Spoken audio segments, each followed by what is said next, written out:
Hello. Today we're going to do a review of Unit 1. Our first unit was on linear systems, and I'm basically going to go through a bunch of examples, and these are things that were similar to what you saw on your unit test. So in our first example, we are going to solve the following system by graphing.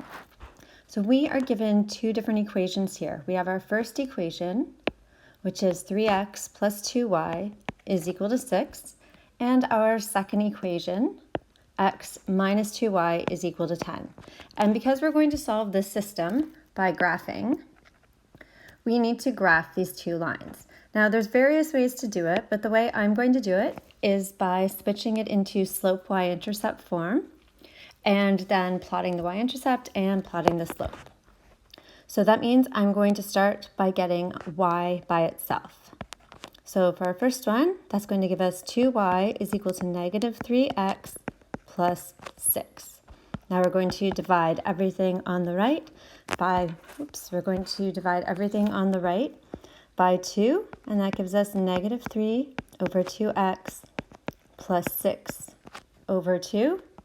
And that simplifies down to y is equal to negative 3 over 2x plus 3. So this is our first equation that we need to graph. Let's do the second one. So we're going to do the same thing. We want to get y by itself. So we end up with negative 2y is equal to negative x plus 10. And we're going to divide everything on the right-hand side by negative 2. That gives us y is equal to a half x minus 5. So now we can easily see our slopes and our y-intercepts. So we're going to plot our first line first, or the one in blue. And our y-intercept is at positive 3. And our slope is negative 3 over 2. So I'm going to go up 3, and then I'm going to go to the left 2, and I'm going to put a point. Now you may also graph the slope by going down 3 from the y-intercept, and then going to the right 2. And notice that our points are still all aligned here. So you should have, you need at least 2 points to do a straight line, but if you have 3 or more, then your line is going to be a lot more consistent. So we're going to actually just do one more point where we go down 3 and to the right 2.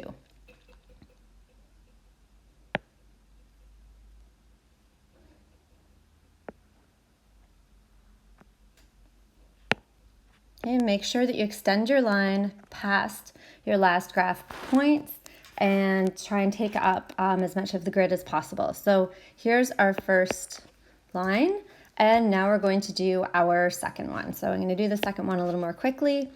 So negative 5, that is our y-intercept, and then our slope is 1 over 2. So our rise is 1, and so we go up 1, and then our run is 2, we go over 2.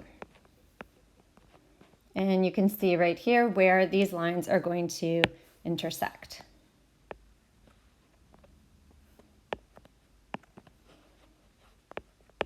Oops. Okay, so we can see the point of intersection, and this is our solution. So when we're asked to solve by graphing, we are looking for that point of intersection of the two lines. So we need to actually state that.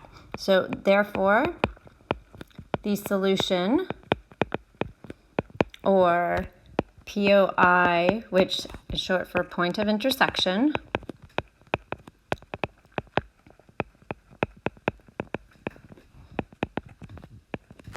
is at positive 4 and negative 3.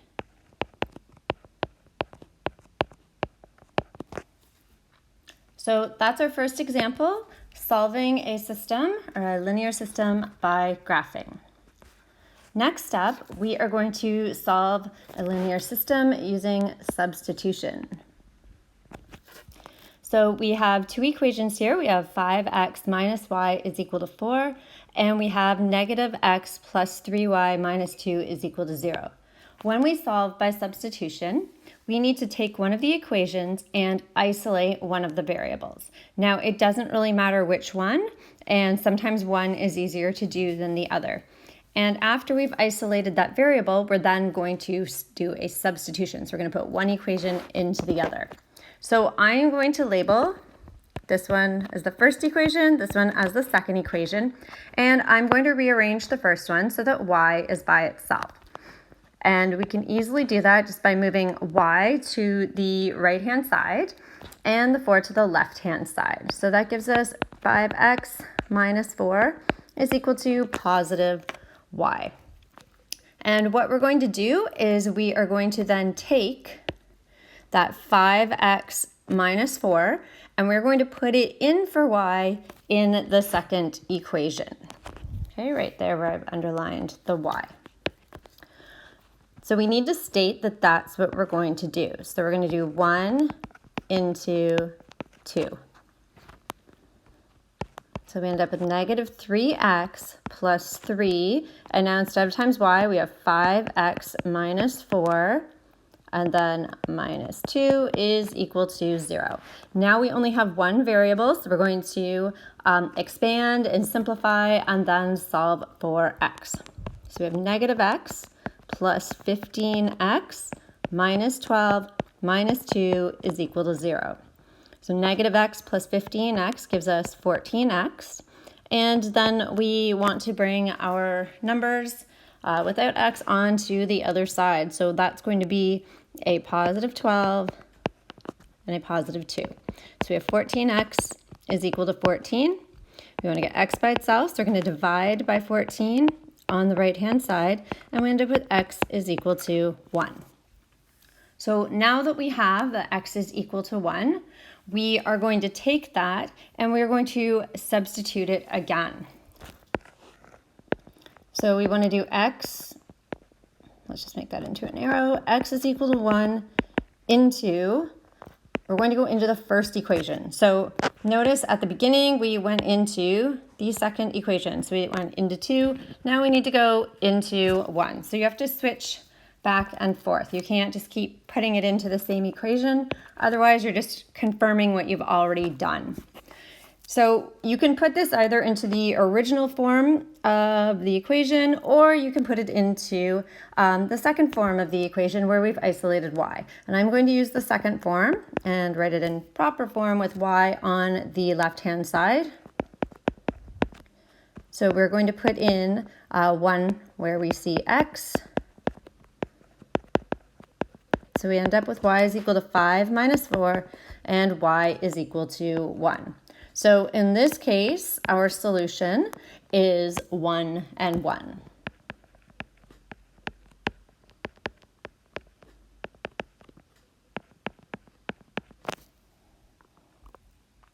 All right, let us do another one. So now we're going to be solving by elimination.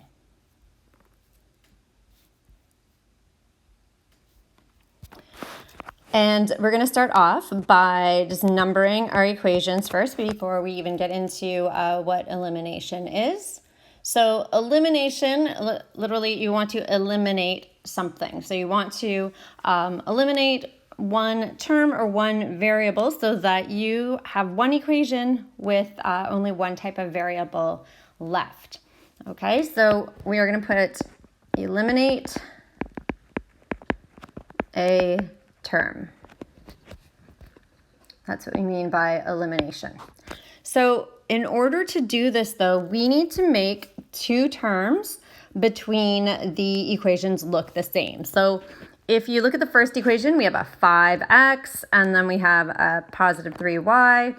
And on the second one, we have a 2x and we have a negative 4y. So we don't have any terms that are the same between the two equations. And when I say the same, you can have a different, you can have a plus or minus in front, and that's okay, but the rest would need to be identical, and we don't have that happening here. So what we need to do is we need to make that happen. And we're going to use multiplication in order to do this.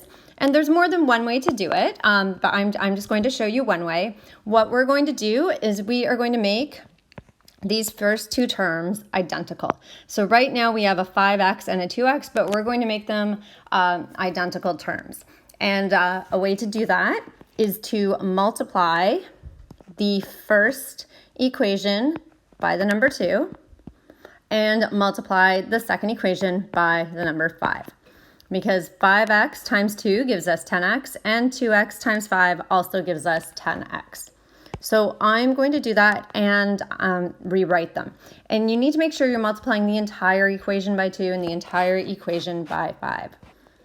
So 5x times 2 gives us 10x, 3y times 2 gives us 6y, and 4 times 2 gives us 8. Okay, so now we've redone our first equation. I'm still going to call it equation number 1. You can number it something else if you wish. Equation number 2, so 2x times 5 gives us 10x. So there we go, we have those two identical terms. And negative 4y times 5 gives us negative 20y. And then negative 1 times 5 gives us negative 5. So equation 2 again. So we've just modified how it looks basically. But again, if you want to label it something different, feel free. So now comes the elimination part. So we want to eliminate a term. What we're going to do here is we're going to get rid of the 10x's. And they both have the same sign. They're both positive. So what we're going to do is we are going to subtract. So basically we're doing equation 1 minus equation 2. So 10x minus 10x, that's just going to give us 0. 6y minus negative 20y, that's going to give us positive 26y. And 8 minus negative 5, that is going to give us positive 13. So now we want to get y by itself. The 0 doesn't change anything. So we divide by 26 on the right-hand side. So we have y is equal to 13 divided by 26, and we can reduce that to its lowest term. So y is equal to a half. So now we have y, and we got y using elimination. If we do the first variable by elimination, we can do the second one using substitution. So now we're going to take y is equal to a half, and we're going to substitute it into one of our equations. It does not matter which, and it doesn't matter which version you do either. Usually doing one of the original versions is the easiest because it has smaller numbers. That's before we've multiplied anything. So y is equal to half. We're going to put it into the original number 1. So 5x plus 3y is equal to 4. Okay, so we're just going to put in a half for y.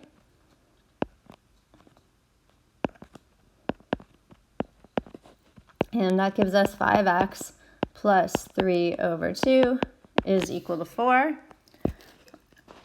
And we want to get x by itself. So 5x is equal to 4 minus 3 over 2. So some of you have calculators that do fractions, some of you don't. If you don't, now you need to get a common denominator, which means that we are going to be doing, we're going to be multiplying that 4 by 2 over 2.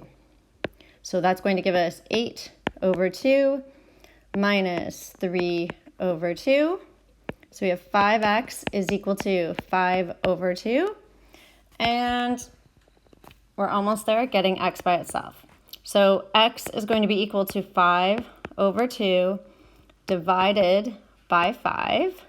And when we have fractions, we want to flip and multiply. So it's 5 over 2 times 1 over 5. And that gives us 5 over 10, which is the same as a half. So we have our x, we have our y, that means we have our solution. So therefore, the solution is 1/2 and 1/2.